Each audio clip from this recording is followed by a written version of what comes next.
So, hello, German. Today we will be discussing about the Russia-Ukraine war, and definitely it's not going to be like a lecturate or something like that. I have collected information from various sources, and I will be explaining in my language, and I hope it will be understandable for you. And I hope I will be able to tell you the context and tell you the story so that you can make a mind map in your mind, and you can frame the number of incidents that are happening, and they will be mind mapping, so it will be easier for you in SSB or in GD to present the point in front of other people. Okay, so I will be discussing about the first the background of Russia Ukraine war, then Russia's point of view, then I will be discussing about the Western point of view, and after that I will be discussing about the current ongoing situation, and then the India's balanced position, and at last I will be discussing about the future aspects and the military lessons that India learned from this war. So starting from first thing, that the background of Russia Ukraine war. Russia Ukraine war, this war started on 24th of February 2022. I was in class 10 that time, and that time Russia said that we have begun our operation to denazify the Ukraine. Means Russia believe that Ukraine में अभी ये नाजीवादी वाली सरकार है, and इसको उखाड़ फेंकेंगे, ये नाटो को मेरे दरवाजे पे ला रही है. सो everyone was assuming that Russia will attack the Ukraine on 22nd of February 2024, but Putin भाई साहब ने सरप्राइज दिया, एंड ऑन 22nd लुहांस्क और दोनेत्स्क को सेपरेट कंट्री उन्होंने दर्जा दिया, and Russia was the only country to recognise that time, and I am not sure if Belarus recognise, but हाँ रशिया एंड ज़्यादा लोगों ने उन्हें रिकॉग्नाइज नहीं किया था. इंडिपेंडेंट स्टेट बना दिया था लुहांस्क दोनेत्स्क को, ओवरऑल डोनबास रीजन को. एंड जस्ट 2 दिन बाद पुतिन भाई साहब ने ऑपरेशन लॉन्च कर दिया रशिया में, यूक्रेन में. पुतिन भाई साहब ने यूक्रेन में ऑपरेशन लॉन्च कर दिया on 24th of February 2022. Okay, so the background is in 1991 when the Soviet union collapse, ये 15 देशों में टूट गया Soviet union. Ukraine was one among them, ठीक है. And Russia lost control over Ukraine in other territories. Russia मतलब confine हो गया, फिर बस केवल रशिया रह गया. पहले पूरा सोवियत यूनियन था, 15 देश थे उसमें. जब ये कोल्ड वॉर ख़त्म हुई यूएस और सोवियत यूनियन के बीच में, तो at the end Soviet Union हार गया. अफ़गानिस्तान से भी उन्हें वापस जाना पड़ा, so it had no other option. और फिर जितने भी यूएस का इंटेलिजेंस का भी इसमें काफ़ी मतलब रोल रहा है. जितने भी ये 15 देश टूटे हैं, सभी का अपनी अपनी डिमांड्स थी, सभी ने अपना अपना देश बना लिया. एक तरीके से केक कट गई और सब में बट गई, है ना. सो ये हुआ 1991 में. देन 2004 एंड 2005 में ऑरेंज रेवोल्यूशन आया यूक्रेन में, बिकॉज यूक्रेन कह रहा था कि हम अलग देश तो बन गए हैं, बट इन्फ्लुएंस अभी भी रशिया का ही है. बिकॉज जो भी गवर्नमेंट बनती है वो रशिया फेवर्ड गवर्नमेंट बनती है ना, और उनके लीडर्स भी उनकी बात मानते थे. तो Russia had too much influence on the Ukraine. तो 2004-05 के आसपास जब ऑरेंज रेवोल्यूशन आया यूक्रेन में, तो यूक्रेन के लोगों का कहने का मतलब था वो भी वेस्ट से इन्फ्लुएंस था, ठीक है. वेस्टर्न एजेंसीज वो मतलब पूरी प्रोटेस्ट वगैरह करवा देती हैं हर एक देश में, हमने देखा है ऐसे बहुत सारे देशों में. एंड सो वहाँ पे जब इन्होंने ये ऑरेंज रेवोल्यूशन कराया यूक्रेन में, देन दी पीपल प्रोटेस्टेड, ठीक है, कि रशियन सरकार नहीं चाहिए. बट स्टिल रशियन सरकार बनी रही. वो जो रशिया का इन्फ्लुएंस था उसके देश में, वो लोग उस इन्फ्लुएंस को हटाना चाहते थे कि हम अलग देश हैं, हम इंडिपेंडेंट सोवेन देश हैं, हमें अभी भी रशिया के इन्फ्लुएंस में नहीं जीना. उनकी ये डिमांड थी, ठीक है. देन 2010 में pro Russian leader Viktor Yanukovych becomes the president of Ukraine. वो प्रो रशियन था, पूरा रशिया की बात मानता था, पुतिन का भाई था एक तरीके से. देन इन 2013-14 यूरोमेडन प्रोटेस्ट हुई यूक्रेन में.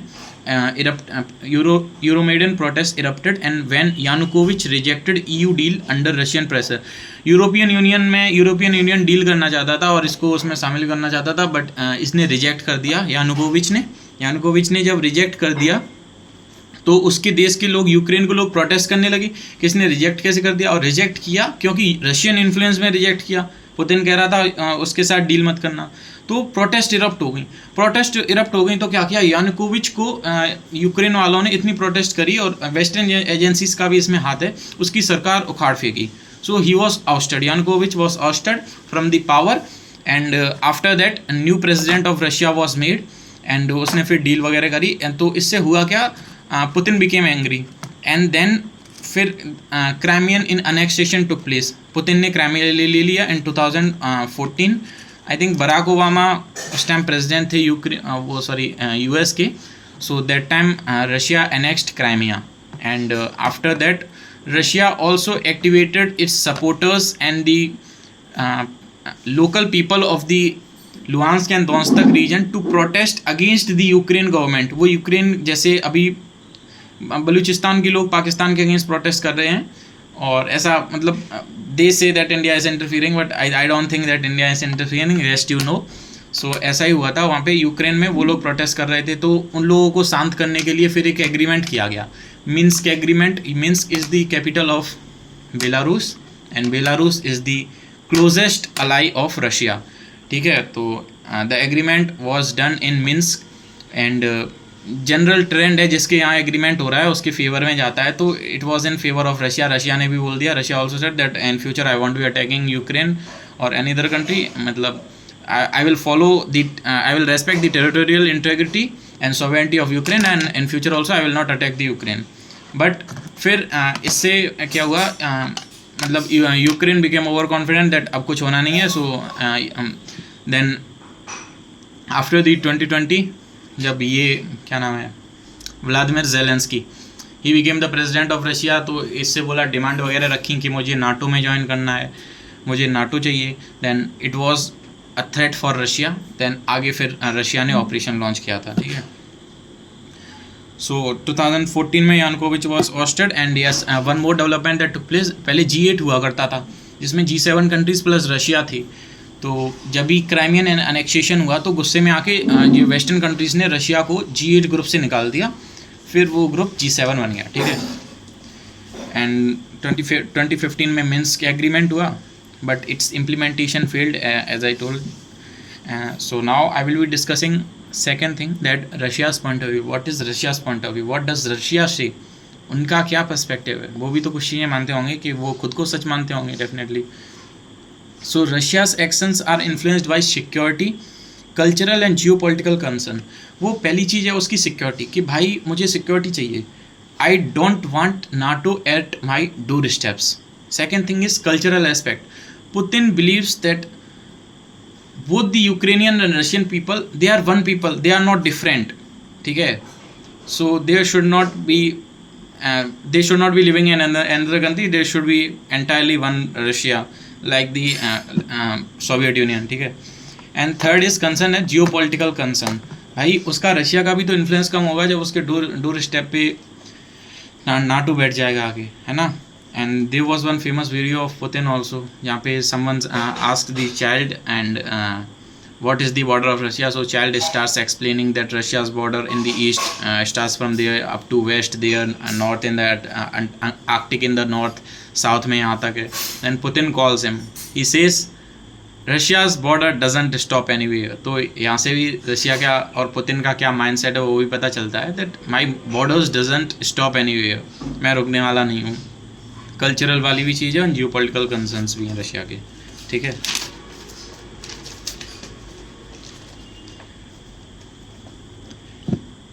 And there was book also one famous book foundations of geopolitics which was written by Alexander Dugin. Alexander Dugin ये एक रशियन फिलोसफर थे, ठीक है।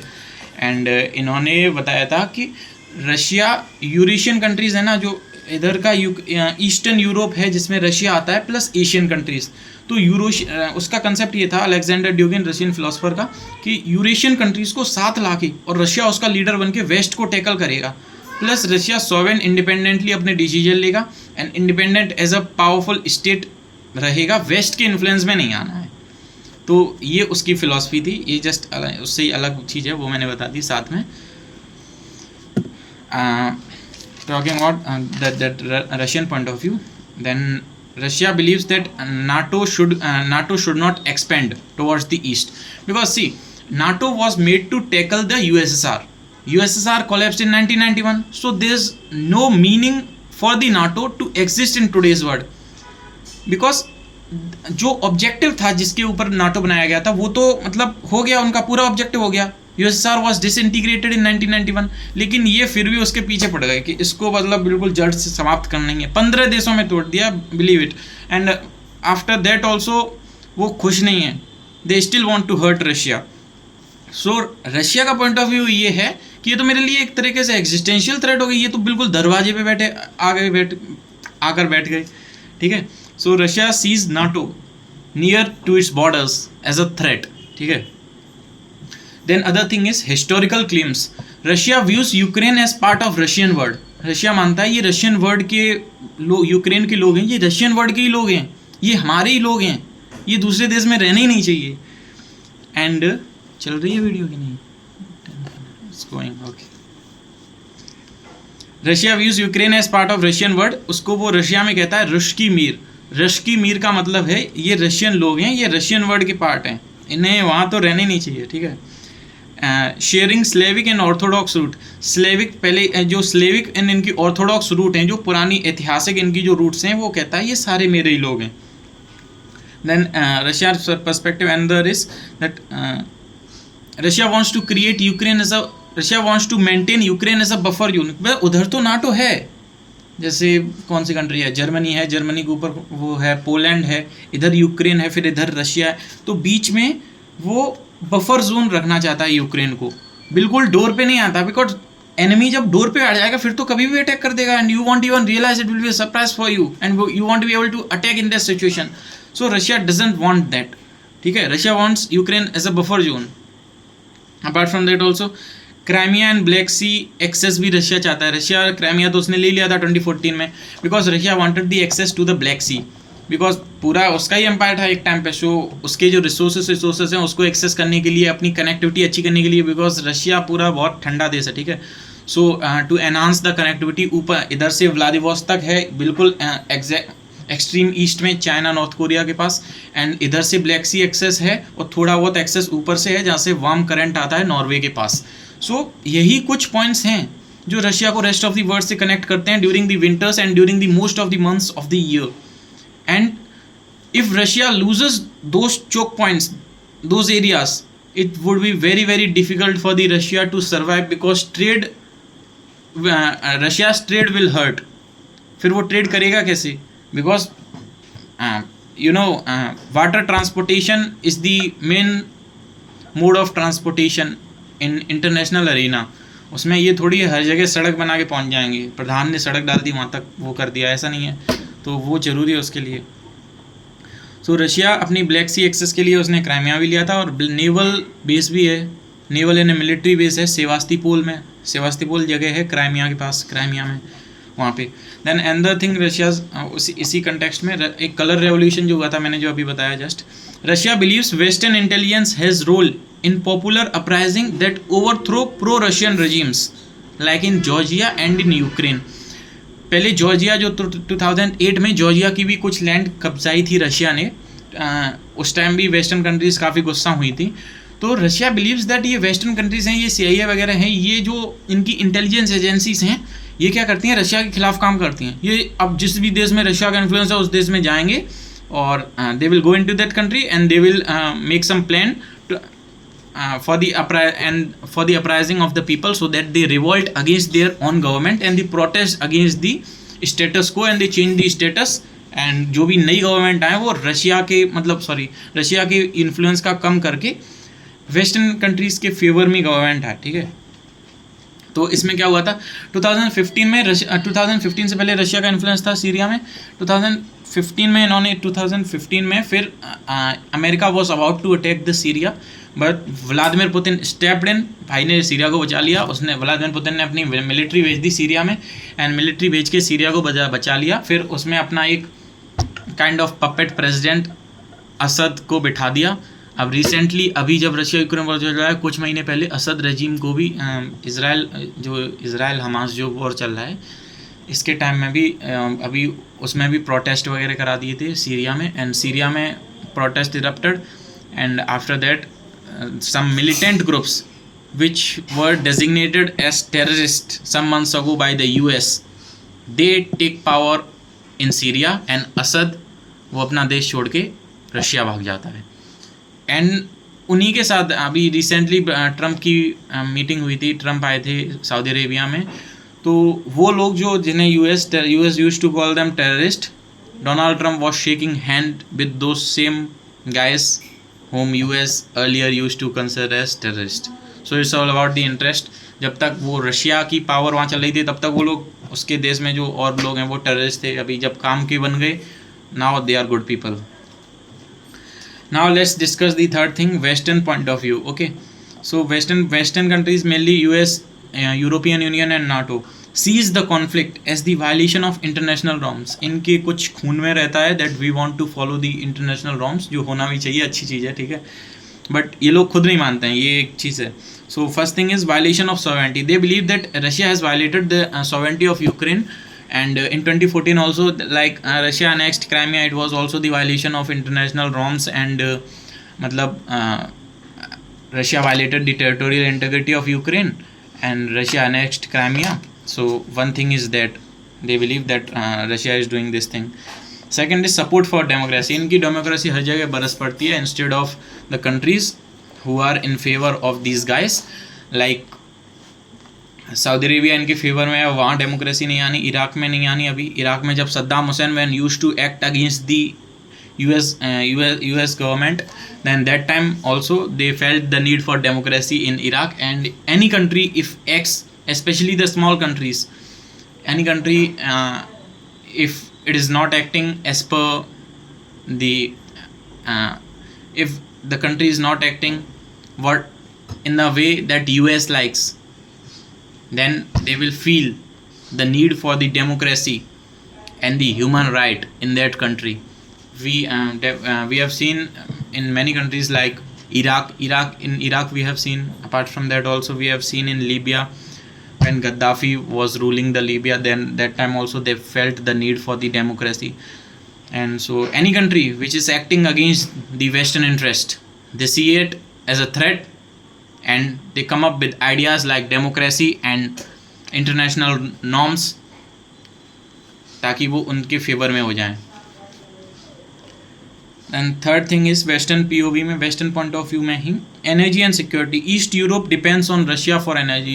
ये Germany France and eastern Europe, यहाँ पे बहुत सारी पाइपलाइंस भी बिछी थी. I am not recalling the name of pipeline, you can search it also.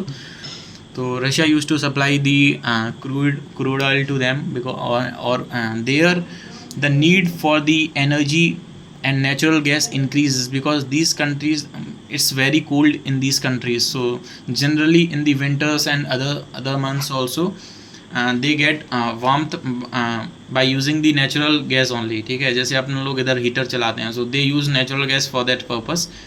And so supply chains has disrupted because earlier they used to purchase from Russia, now Russia is not selling them, or I must say that they have put many sanctions on Russia, and US has told them not to purchase and not to fund this war. So definitely they will stop the purchase from Russia. So their supply chain has disrupted. Okay. Then, and the Western point of view is, what is Western point of view in context of Russia-Ukraine war is that West fears China-Russia axis. ठीक है. The West sees Russia's growing closeness with China as a challenge to current world order. अभी I must say RIC, Russia, India, China, इन तीनों के जो ये तीनों कहीं साथ आके कहीं नया वर्ल्ड ऑर्डर ना लाने, इसका बॉर्डर है यूएसए को. जैसे ट्रम्प में भी बहुत इनसिक्योरिटी थी, जब जो प्रेसिडेंट बने थे कह रहे थे हम बनने नहीं देंगे डीडॉलराइजेशन. एट सम एक्सटेंट वो उसमें सक्सेसफुल भी हुए हैं ट्रम्प, बट डर है यूएस में, this lot of insecurity that ये लोग अलग वो बना के डीडॉलराइजेशन करके अपना वेस्ट के इंटरेस्ट के खिलाफ एक्ट ना करें और अलग कहीं अलग वर्ल्ड ऑर्डर की चाह ना रखें. ठीक है.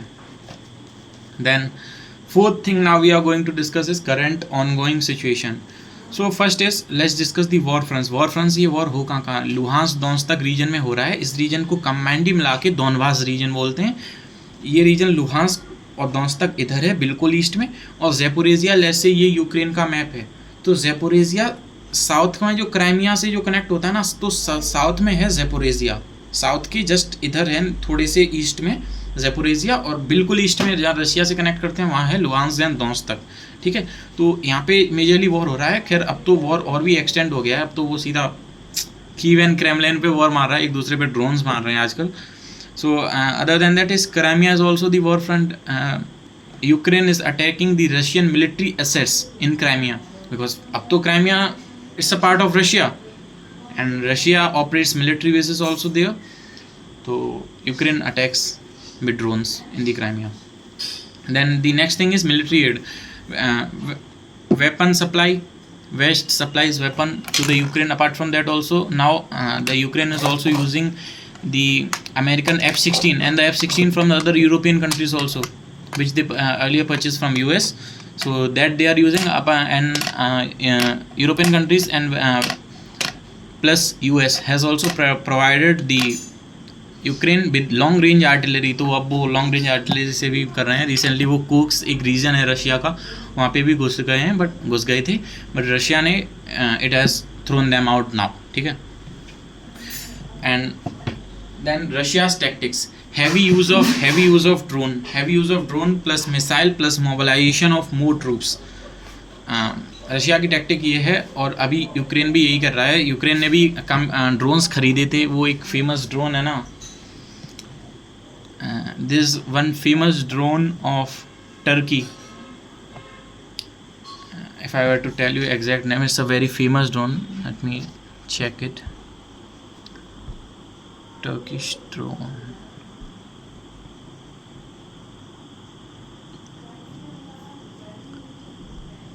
Turkish drones, हाँ।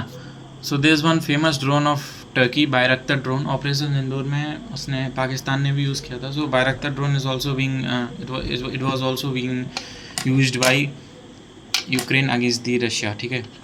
And Russia is stretching this war. इसके कई कारण भी हैं। एक तो इंटरनल सपोर्ट गैदर हो जाएगा। वह पुतिन भाई साहब ने कह दिया है दैट अब president of America keeps changing but Putin is constant, Putin is permanent, Putin is eternal in Russia. 2035 तक वही रहेंगे। तो इंटरनल जो उनके एनिमीज थे वो ख़त्म कर दिए। एक चीज़ उन्हें फ़ायदा हुआ पुतिन को। सेकंड ये हुआ इंटरनल सपोर्ट मिल गया। जितनी वॉर लंबी घुसेगी, जितनी वॉर लंबी चलेगी, उतना ही उस लीडर को फ़ायदा होगा। Because whenever there is a conflict at the borders, the nation unites to fight that threat. So ये चीज़ है। एंड हिटलर वाली बात, जितना लंबा खींचेंगे उतना फ़ायदा होगा। उधर सर्दी भी है तो रशिया को काफ़ी फ़ायदा हो जाता है। एंड आर्म्स प्रोडक्शन भी कर सकते हैं। जितनी वॉर लंबी चलेगी उतने आर्म्स प्रोडक्शन धीरे धीरे हो सकते हैं, ठीक है। एंड बैकअप भी तैयार कर सकते हैं अपना।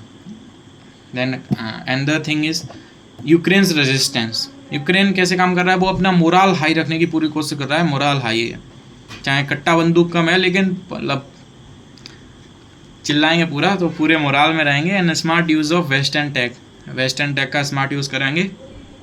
सैटेलाइट्स की कम्युनिकेशन, जैसे भी वो है ना स्पेसएक्स, हाँ स्पेसएक्स जो उसका है, क्या नाम है उसका, एलोन मस्क की जो स्पेसएक्स है वो पूरी इंटेलिजेंस प्रोवाइड करा रही है यूक्रेन को सैटेलाइट से, कहाँ पे कैसे कैसे अटैक करना है। प्लस ड्रोन से वो अटैक कर ही रहा है। अभी रिसेंटली क्रेमलिन पे भी बहुत बड़ा अटैक किया था और साइबर वॉरफेयर भी चल रहा है। एक दूसरे पे साइबर अटैक कर रहे हैं। मेजरली तो साइबर अटैक रशिया ही करता है बट यूक्रेन ने भी किए हैं, ठीक है। Then fifth thing, let's discuss the India's balance position. India का सिंपल स्टांस रहा है न्यूट्रल एंड बैलेंस डिप्लोमेसी। अपनी एक लाइन है जो आप जीडी या उस पर भी लेक्चरेट में भी चेप सकते हैं, simple PDD, diplomacy, dialogue and peace dialogue diplomacy, PDD, peace dialogue diplomacy is the simple formula for India's stance on Russia Ukraine war and on other war also, ठीक है। हम लोग कहते हैं बैलेंस डिप्लोमेसी रखते हैं, ठीक है। And apart from that also, India want strategic autonomy. India doesn't want the interference of the countries like the US to decide India's fate and destiny. In context of international relations, we will be deciding our destiny. We will be taking our own decisions because a leader always takes his own decisions. ठीक है. We want independent foreign policy and no interference from the western countries and same from other countries also. We are a independent sovereign state. We will take our own decisions. And India maintains ties with Russia and the other countries. Simple बात है. We want peace and we maintain ties with both countries. But it is understandable that we share deep relations with Russia. Ukraine has never helped India, and during the Kargil war also Ukraine supplied Pakistan with some weapons, and Ukraine never helped us a lot. And Russia की तो बात ही अलग है. Russia helped us in 1971 war. Apart from that also time to time पे India के लिए veto power भी use किया है. एंड रशिया वेपन्स भी सप्लाई करता है. सुकोई 30 मेग फाइटर प्लेन, ठीक है.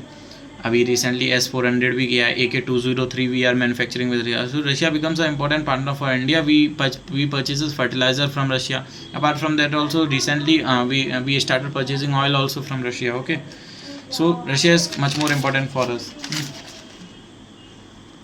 बोल दो यहाँ. And let's discuss other next thing that India के context में global South leadership.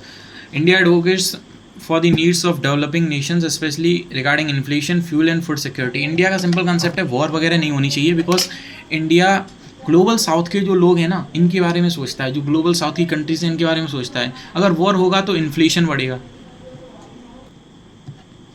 सो वॉर होगा तो इन्फ्लेशन बढ़ेगा. उससे जो छोटी मोटी कंट्रीज़ हैं ग्लोबल साउथ में, उनके इंटरेस्ट को हर्ट होगा. इन्फ्लेशन बढ़ेगा, उनको दिक्कत होगी. ठीक है. फ्यूल के प्राइसेस बढ़ेंगे, उनका जो भी फॉरेक्स रिजर्व है वो खाली हो जाएगा. ठीक है. फ्यूल अगर बढ़ जाएगा उन्हें डबल पैसा देना पड़ेगा. And third thing is food security. भाई we have seen that we supplied when this war started, Russia-Ukraine war, next year only we supplied Egypt and other countries with wheat, with rice. You know why? Because they were dependent on Russia and Ukraine for their food. ठीक है. And when this war started उनका वो supply chains disrupt हुई, उनके पास material पहुंचा नहीं. So then the supply then it hurt their economy. They purchase from other countries like India. Okay, so now let's discuss the impact on India. जल्दी जल्दी discuss करेंगे. It's almost 27 minutes now. So one is oil and energy. Oil and energy में we benefited from cheap Russian oil. ठीक है. One oil. ठीक है. Second is inflation. Short term rise in the prices of fuel and crude oil and fertilizer prices also. अभी recently Iran का matter भी, Iran Israel war भी start हो चुका है. America has also interfered in that. So इसमें क्या होता है, जब वॉर वगैरह होती हैं तो टेम्पररी बेसिस के लिए प्राइसेस बहुत बढ़ जाते हैं, ये हर्ट करते हैं. और ये रशिया यूक्रेन के कंटेक्स्ट में भी हुआ था, but we got cheap oil from Russia. Okay. Then third is defence. Defence में some delays in Russian military imports. हमने S-400 ऑर्डर किया था. We received it late because Russia Ukraine was the reason. Because when the if a country is involved in the war, definitely the country will produce the arms and ammunition for itself because its soldiers are fighting on its frontiers. Then the export that the country is doing to other countries, definitely their intensity will be reduced. So यही हुआ. S-400 में भी थोड़ी delay आई थी, but अभी हो गया है. And India impact on India में next thing is foreign policy. Our stand is balanced, retain ties with both sides. ठीक है. Then next is geopolitical role. We gained geopolitical attendance for our neutral diplomacy. ठीक है. बहुत बार बोला हम लोगों ने, जयशंकर साहब ने भी.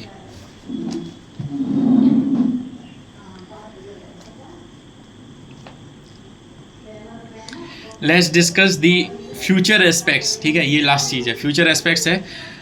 मल्टीपोलर वर्ल्ड ऑर्डर बनता जा रहा है धीरे धीरे. ईरान, इंडिया, चाइना, रशिया, ये सब कंट्रीज़ करेंगे.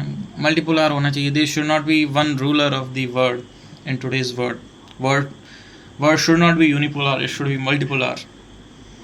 And multipolarity in the world order is good for both Russia and India.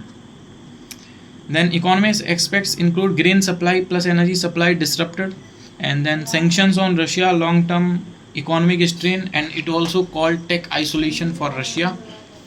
बहुत सारी जो US की कंपनीज थी वो रशिया से बाहर आ गई.